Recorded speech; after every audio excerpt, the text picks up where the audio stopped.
Sarah had always prided herself on being the first to arrive and last to leave the office.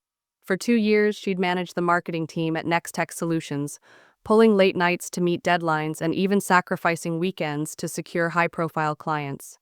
Her desk was cluttered with coffee-stained reports and sticky notes, a stark contrast to her boss, Mr. Harrington's sleek glass-walled office, where a miniature Lamborghini model sat gleaming on his desk.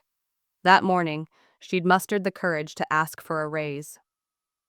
"Times are tight, Sarah," Mr. Harrington sighed, leaning back in his leather chair. "The budget just isn't there this year." He gestured to a spreadsheet on his screen, rows of numbers blurring into a sea of red. "But keep up the good work. You're essential here." She forced a smile, ignoring the knot in her stomach. Later, at the team lunch celebrating another successful product launch, Mr. Harrington gave his usual speech about shared sacrifice while cutting into a $50 steak. Sarah picked at her soggy salad, listening to her coworker Jake mutter, "Did you see his new Rolex? Budget cuts my ass." She chuckled half-heartedly, but the comment stuck. That evening, as she stayed late to finish a proposal, the office printer jammed.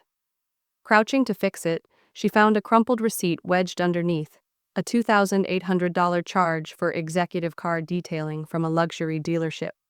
The date stamped was from last week. Her throat tightened. She snapped a photo with her phone, tucked the receipt into her bag, and stared out the window at the parking lot below. Mr. Harrington's spot was empty, but a faint tire screech echoed in the distance. The next morning, Sarah arrived early again, her mind racing. She pretended to organize her desk while secretly scrolling through the company's public financial filings, documents Mr. Harrington had dismissed as too complex during meetings. The numbers told a different story. Record profits last quarter, executive bonuses up by 30%, and a line item labeled corporate assets that included a $250,000 payment to a luxury car dealership. Her hands trembled as she cross-referenced the dates. The payment matched the receipt in her bag. At lunch, she lingered near the break room, catching snippets of a conversation between two finance interns. "They slashed our intern stipends," one grumbled, "but the boss just upgraded to first-class flights for the Dubai conference." Sarah's chest burned. She waited until the office emptied that evening, then slipped into the empty HR department. The file cabinets were locked, but a sticky note on the manager's desk read, "Salary Data Backup Drive D." Her breath hitched as she clicked through folders on the shared server. Spreadsheets revealed glaring disparities: junior staff earning below market rate, while executives' miscellaneous expenses included five-star hotels and golf memberships.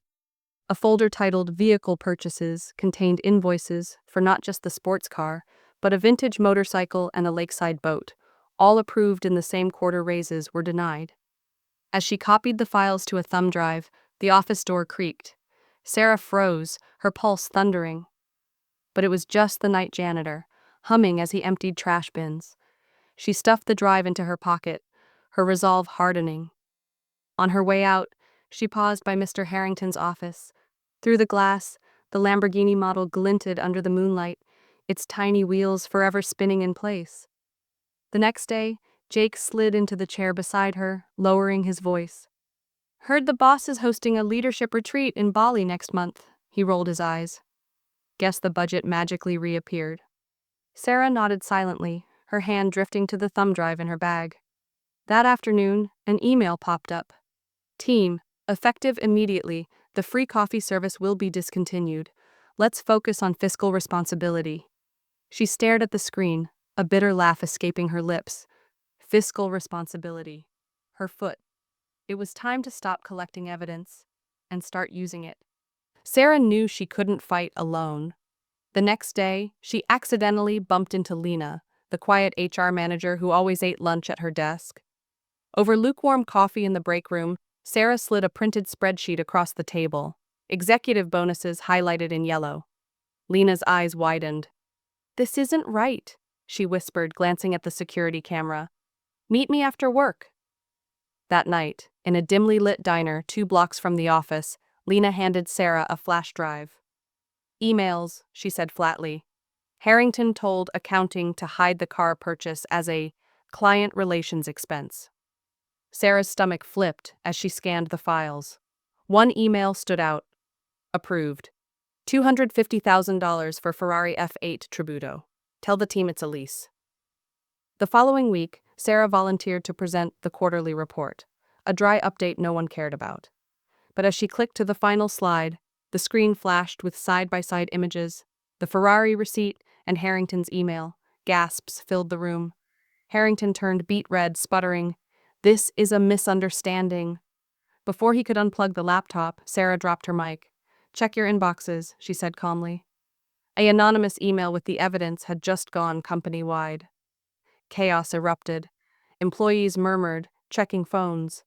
Harrington stormed out, nearly tripping over his Italian loafers. By afternoon, the office buzzed with rumors. The board was holding an emergency meeting. Sarah stayed at her desk, typing like nothing happened. But when Harrington's assistant slid a note onto her keyboard, "Conference room 3, 5 p.m., her hands finally shook. She arrived to find 3 board members and Harrington, who glared daggers.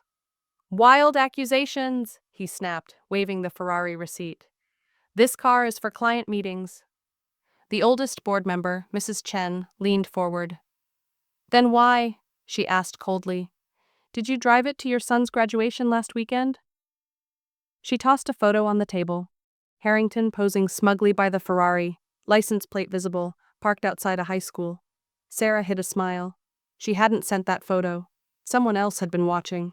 The room fell silent. Harrington's face drained of color as Mrs. Chen tapped the photo. "This was sent anonymously," she said, "along with years of expense reports." Sarah's mind raced. Who else had been tracking him? Harrington slammed his fist on the table. "This is a witch hunt." But the board members barely glanced at him, flipping through the damning documents. An hour later, the email blast hit every inbox. "Effective immediately, Mr. Harrington is on administrative leave pending investigation." The office erupted in muffled cheers. Jake shot Sarah a knowing grin, but she kept her head down, heart pounding. That night, as she packed up, a shadow lingered by her desk. It was Lena. "The photo," she murmured. "That was me. I took it when he bragged about the car at the school pickup line." She shrugged. "My niece goes there." The next week, the board offered Sarah a promotion and backdated her raise to the day she'd first asked. She hesitated, then declined. "I'll stay," she said, "but only if we audit all salaries." Mrs. Chen's lips twitched into a rare smile. Done. Harrington's exit was swift. On his last day, Sarah watched from her desk as he hauled boxes to a rideshare, a dented sedan, not the Ferrari. He caught her eye, opened his mouth as if to spit a threat, then slumped into the car. That Friday, the team gathered at the diner. Lena slid into the booth, dropping a stack of papers. "New policy drafts," she said. "Transparent budgets. No more company cars." Sarah laughed, flipping through the pages. Outside, rain pattered against the window. Across the street, the office lights glowed. No Lamborghini in the parking lot. As the others debated pizza toppings, Sarah's phone buzzed. An unknown number. "Heard what you did. Need help fixing the sales department next?" She stared at the message, then tucked the phone away. For now, she sipped her coffee, savoring the warmth. The fight wasn't over, but for the first time in years, the coffee tasted just fine. The mysterious text gnawed at Sarah all weekend. On Monday, she found a folded note tucked under her keyboard. "Check the sales team's client gifts." Her pulse quickened. The new audit policies had just begun, but old habits died hard. That afternoon, she volunteered to organize inventory in the storage room. Behind stacks of branded pens and stress balls, she found unmarked boxes, expensive whiskey, designer watches, even a diamond necklace. Receipts showed these client gifts were logged as office supplies. Sarah snapped photos, her fingers cold. One invoice listed a $10,000 Rolex delivered to a client whose name she recognized. The board chairman's brother-in-law. As she hid the evidence in her bag, a voice startled her. "Find anything interesting?" Mark from sales leaned in the doorway, arms crossed. His grin didn't reach his eyes. Sarah froze, but he tossed her a USB drive. "Don't look so scared. Harrington wasn't the only one playing games." Back at her desk, the drive revealed spreadsheets of phantom clients, fake companies funneling money through sales deals. Sarah's hands trembled. This wasn't just greed, it was a full-blown scheme. Before she could react, an email from Mrs. Chen popped up. Emergency meeting, conference room 3, now. The room was packed. Mrs. Chen stood stern-faced beside a man Sarah didn't recognize. Sharp suit, colder stare. Meet Mr. Doyle, Mrs. Chen said. Our new CFO. Doyle nodded, his smile slick. He'll oversee the audit reforms, she added, her tone clipped. Sarah's stomach dropped. Doyle's tie pin glinted, a tiny serpent coiled around a diamond, the same logo as the fake client files. She excused herself, rushing to the restroom. Her reflection stared back, pale but steady. In the mirror, Lena appeared behind her, voice low. Doyle's old company collapsed last year after a fraud scandal. The board brought him in to clean up. Sarah's phone buzzed. The unknown number again. Told you it wasn't over. Storage room, midnight. That night she crept back, flashlight in hand. Mark waited in the dark, holding a file labeled terminated. Harrington was small time, he muttered. Doyle's the real problem. He's erased 3 whistleblowers' careers, including mine. He opened the file, photos of Doyle at a yacht party with board members, laughing beside the same diamond-clad client from the invoices. Why help me? Sarah asked. Mark's jaw tightened. They fired my sister for asking about missing funds. I need this to end. He handed her a burner phone. Use this. Your work email's being monitored. As Sarah left, a shadow moved near the exit. Doyle's voice slithered through the dark. Working late, Miss Carter? How dedicated. Her blood turned to ice. Just organizing supplies, she said, clutching the burner. Doyle's smile widened. Of course. Sleep well. The next morning, her desk was pristine. Too pristine. Her favorite mug, cracked and coffee-stained for years, was replaced with a glossy new one. A note lay beside it. Fresh start. Doyle. Sarah dumped the mug in the trash. Sarah walked into Doyle's office, the burner phone heavy in her pocket. He sat behind his desk, fingers steepled, that serpent tie pin catching the light. Promotion paperwork, he said, sliding a document forward. Sign today, and we'll forget. Distractions. She scanned the page, a hefty salary bump, but buried in fine print. Non-disclosure agreement in perpetuity. She hesitated, pen hovering. Lena's warning echoed in her mind. Sign nothing. Doyle's smile tightened. Problem, Miss Carter? The door burst open. Mrs. Chen entered, flanked by 2 men in suits, federal badges glinting. Doyle shot up, knocking his chair back. What is this? He snarled. Mrs. Chen ignored him, turning to Sarah. Your evidence reached the right people. She nodded to the agents. Mr. Doyle, you're under arrest for fraud, embezzlement, and conspiracy. Chaos erupted. Doyle lunged for his computer, but an agent blocked him, cuffing his wrists. You'll regret this, he spat at Sarah. She stood silent, watching as they led him away, the serpent pin ripped from his tie. Later, the board called an emergency meeting. Mrs. Chen announced sweeping reforms: independent audits, salary transparency, and a whistleblower protection program. When she offered Sarah Doyle's old seat as CFO, the room erupted in applause. Sarah declined. I'll stay in marketing, she said, but I'll head the new ethics committee. Weeks later, the office felt lighter. The storage room held real supplies, not Rolexes.